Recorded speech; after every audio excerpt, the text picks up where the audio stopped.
understand your culture, you can use it to better support and attract the people that you want to have in your organisation.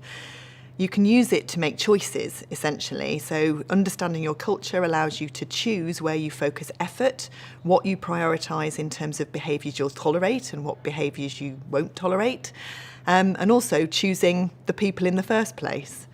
It's also instrumental in how you design your people processes, so everything from how you market the organisation to potential employees, all the way through to how you support people to leave the organisation in the hope that they may come back one day and tell people good news stories about the experience that they've had.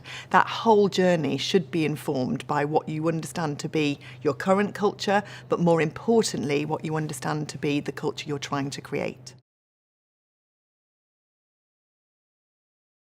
Culture also influences the design of your people processes, everything from how you market your organisation to potential future recruits, all the way through to how you support people to exit the business in a positive way.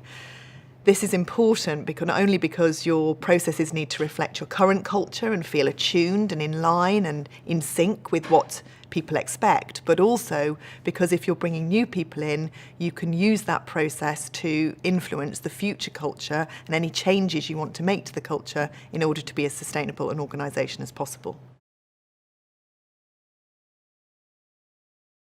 If your culture is well established, but you've made a choice that you want to shift that culture in order to better support your strategy, for example, there are a number of ways that you can do that. You may choose to replace the people who work there, so bring in new people and exit others in order to change the culture. You may choose to transform the people who already work in the organisation, change their behaviours or change their beliefs. Or you may choose to do a blend of both, and the reality is it's that blend that is most likely to be the scenario that needs to happen.